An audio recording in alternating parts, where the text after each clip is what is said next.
Okay, solve equations for a single variable using transposition. Oh, that's a big fancy word. So, transposition, alright, well, let's think about this transport, right? Translocation, trans-Siberia, all that stuff has this trans in it. Trans means across. Typically, it can mean a couple of different things depending on the circumstance. Can also imply movement. So basically, all this is saying is to make its position go across, or in other words, to move it across.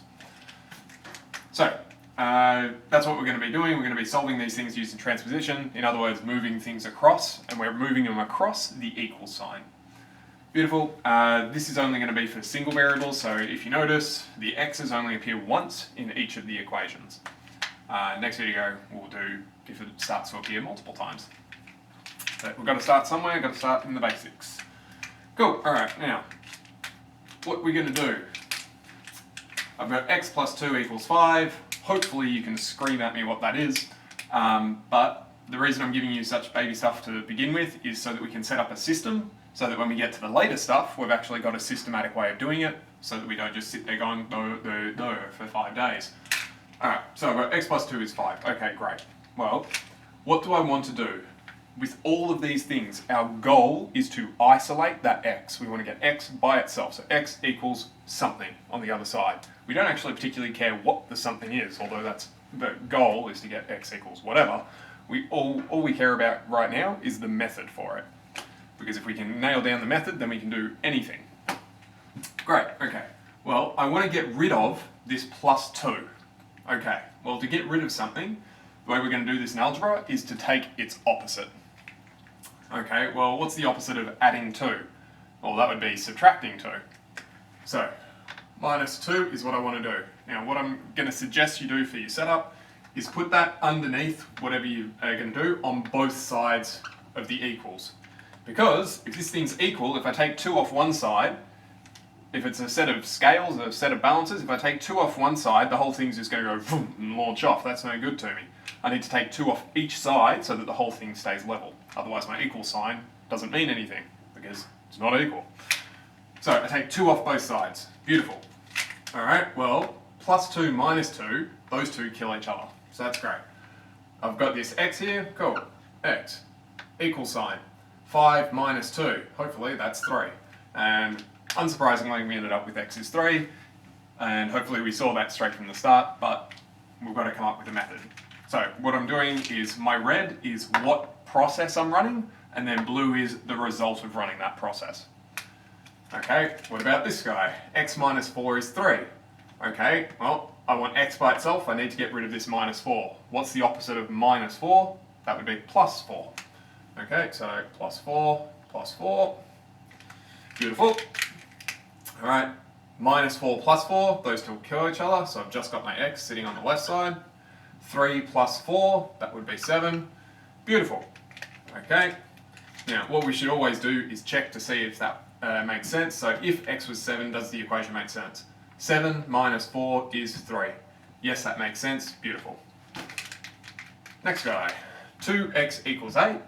Remembering that if you've got a number right next to a variable, it means to multiply it. So this is 2 times x equals 8. Okay, well I want x by itself, so I need to get rid of this 2 times. What's the opposite of multiplying by 2?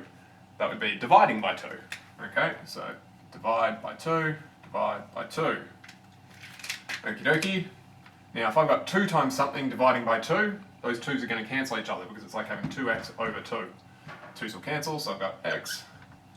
8 divided by 2, 4. Beautiful, always check. 2 by 4 is 8, yep, that checks out. Beautiful. Next guy, x divided by 3 is 6. Okay, I want to get x by itself. It's getting divided by 3, what's the opposite of divide by 3? That would be times by 3. Go. 3's kill each other, just got an x. 6 by 3, 18. Check, 18 divided by 3 is 6. Yep, that's true. Beautiful. Carry on. Alright, well, what if we start flipping around the order a little bit here? Okay, 3 plus x is 7. Well, what am I doing to that x? I'm still just adding 3 to it. So I want to get rid of that 3. Cool, so I've got x equals 4. Check to make sure it's right. 3 plus 4 is 7. Yep, that works out just fine. Now, if I've got this guy, well, what's stopping the x from being by itself? Well, you might say, oh, I need to add 5. No! And this is why I've got this on here. So, what I need to do is get rid of this 5. Well, how do I get rid of 5? I minus 5. Cool, 5 minus 5, nothing. This is negative x. 4 minus 5, 4 minus 5 is negative 1. Cool, is the x by itself? No, it's got this negative in front. So, we can think of this a couple different ways. It's probably most correct to think of it as dividing by negative 1, but dividing by negative might throw your head out a little bit. So it's just as easy to say times by negative 1, because a negative times a negative should be a positive. So I get a positive x. Negative 1 times negative 1 is positive 1. Now, we've done a bit of manipulation with negatives there. Maybe we're less confident, so definitely check this. Cool. 5 minus 1 is 4. Yeah, that checks out, so we're happy with our result. Beautiful. Okie dokie. Over to this guy. X times 3 is 12. Okay, well, if we think about that, 3 times x and x times 3, they mean the same thing. I can reverse that order and nothing happens. That's fine. So I can divide by 3 on both sides. Cool. 3 divided by 3, gone. So I've just got x. 12 divided by 3 is 4. Double check just to be safe. 4 times 3 is 12. Yeah, that works out just fine. Cool. This thing, 8 divided by x equals 4. Now you might say, oh, okay, the opposite of divide is times, and I want to get rid of the 8, so I'm times by 8. No, doesn't work that way. With divides, you must always multiply by whatever is on the bottom, even if you don't want to. We don't want to move the x, but in order to actually solve this thing, we're going to have to. So you always multiply by the bottom. So we're multiplying by x on both sides. So I'm dividing by x and timesing by x. They'll kill each other, so I just end up with the 8. 4 times x gives me 4x. Okie dokie. Cool, from here I want x by itself. Well, I need to get rid of that 4. 4 times x, so divide 4, divide 4. 8 divide 4, doop. 4x divided by 4, 4's kill each other, x. Maybe we're not confident, so we should definitely check. 8 divided by 2 is 4. Yeah, that checks out, we're all good.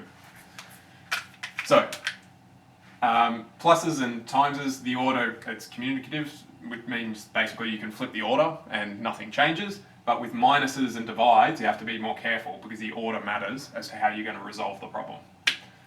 Cool. All right, well, let's see if I've got just one particular thing going on. What if I've got multiple things going on? All right. Well, the way that I recommend that you think about this is forget what the result is, right? And go, okay, if I knew what x was, what would I first do to calculate the result? Well, let's say that x was 1. I'd go 1 times 2, and then add the 3 to get a result of 5. Okay. Well, I times by 2 and then I added 3. Algebra is all about doing everything backwards and opposite, so that you can undo the process. Okay? Well, the last thing we did was add 3. So I need to undo that. Okay? So minus 3. Okie dokie. 2x. 3's kill each other. This is 8. Beautiful, okay, and now we're into a more familiar stage. In fact, we're into exactly that one, but anyway. Cool, I need to get rid of this 2, so divide 2, divide 2. Gives me x equals 4. Now, as always, check that it actually makes sense. Okay, I've got x equals 4, 2 by 4, 8, add 3, 11 equals 11. Yep, we're all good. So that's the basic gist of it. Always do everything backwards and opposite. Okay. Whole bunch of chunky stuff. Alright, well, if I knew what x was, I would divide by 3, then minus 5. Backwards and opposite, need to get rid of that 5. It's minus 5, how do I get rid of it? I add 5. Because that's his opposite. Okay, this hasn't been touched. Ooh, that's getting a bit faded. The 5's kill each other. Negative 5 plus 5 would be 4.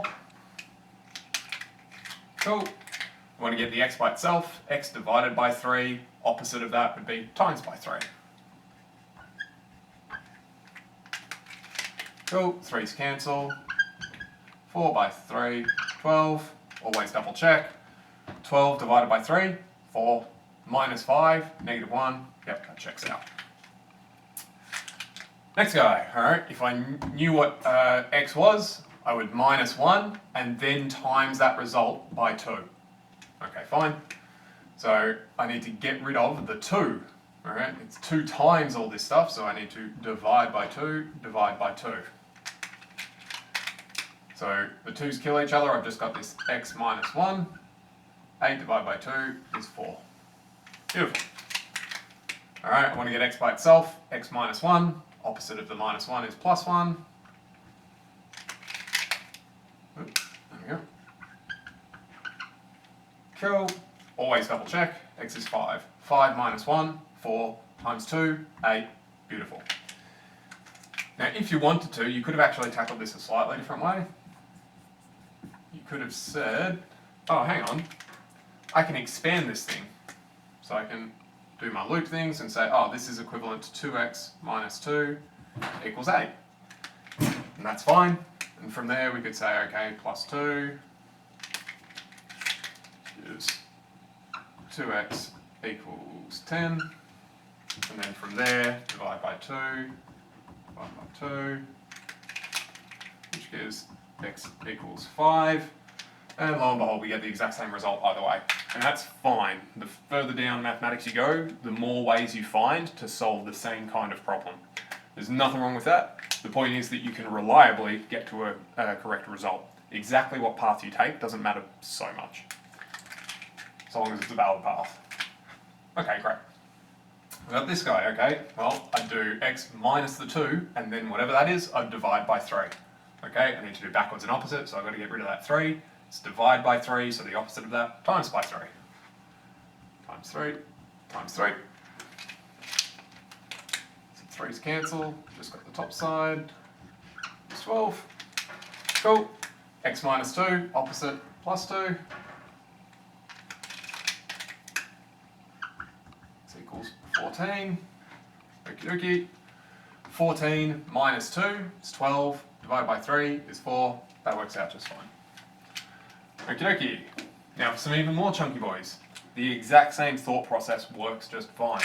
Think about, if I knew what x was, what process would I go through to calculate a result? And then you're just going to undo that process. So I'd go plus 5, then times that by 3, then minus 1, and that's it. Okay, so the last thing was minus 1, so the opposite is plus 1. Okie dokie, so we've got 3, x plus 5, the one's cancelled, 11 and 1, 12. Cool, next bit, alright, I'd do plus 5, then times 3. So I need to undo the 3, divide by 3.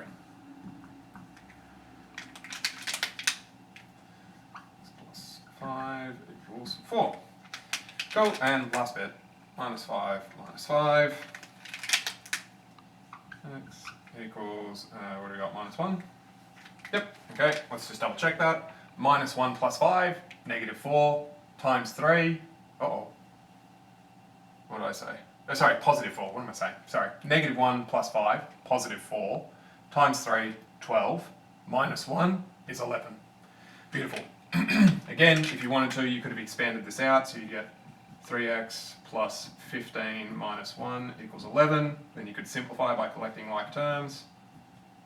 14 equals 11, and then you can solve from there. You'll end up at exactly the same, x equals negative 1, so you get rid of the 14, then divide by 3.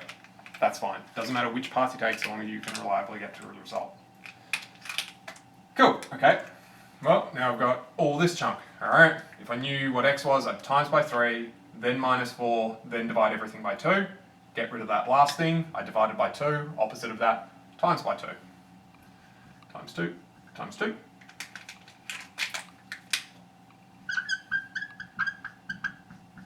Beautiful. Okay, well, I times by 3, then minus 4. Okay, so plus 4, plus 4. 3x equals 18. And all that's left is divide by that 3. Equals 6. always check. X is 6, 3 times 6, 18, minus 4, 14, divide by 2, 7, beautiful. Last one, okay, always run through it and check which step is last. So I would times by 3, then I would do 6 minus that, then I would divide all that by 5, then I would do 4 minus this. So the last thing involved was the 4, so that's the first thing I have to get rid of. Be careful, we're not adding 4. We need to get rid of the 4, so we're going minus 4. This minus is attached to that fraction, not to the 4. So the 4's cancel, so now I've got negative 6 minus 3x, 5. Notice that this negative is attached to the whole thing. Oops, equals 7 minus 4, 3. Okay, well, I'd go 6 minus 3x divided by 5, then times by negative 1. Okay, so I would divide by negative 1. And you could do more than one step at once here, but we'll just do it bit by bit. So I've got 6x minus 3x over 5 equals negative 3. Because the divide by 1 doesn't do anything. Positive divided by negative, negative. Go! Oh, I've got too many x's. Sorry about that. Should just be a 6. Oh, good. Oh. Alright, next bit. Go. We times by 3, then deal with this x, then divide by the 5. So to get rid of that, times by 5. 6 minus 3x equals negative 15. Next bit, we'd use the 3, then we'd use the 6, so get rid of the 6. It's a minus 6 though. Even though there's a minus here, that minus gets attributed to the thing that comes after it.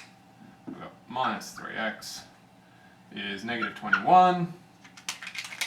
Now you can divide by negative 1 if you want, or you can divide by negative 3 to do it all in one hit. I'm just going to do that.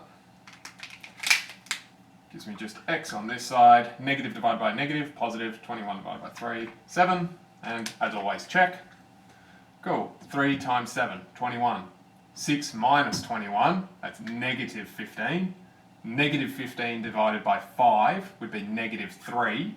And then I've got 4 minus negative 3, so minus minus becomes plus, 4 plus 3, 7, beautiful, all good. So that's that. For the most part in the books, you'll end up with nice integer solutions, whole numbers. Keep in mind though, there's nothing wrong with getting fractional answers, but for now we're in nice easy mode, so I've given you nice end results for this one. Cool. Next time we'll throw in more complications, and that's basically all algebra is. It's just adding on, or math in general, it's just adding on more and more complications. That's all it is because, well, the world's complicated and we need to know how to model it pretty well if we're going to be able to work out how to solve a whole lot of our own problems in a meaningful way. Cool. So a lot of this will become second nature pretty quickly. It's more often a case of not being human and being more careful and logical with your reasoning. Best of luck to you. Email me if you get stuck. Cheerio.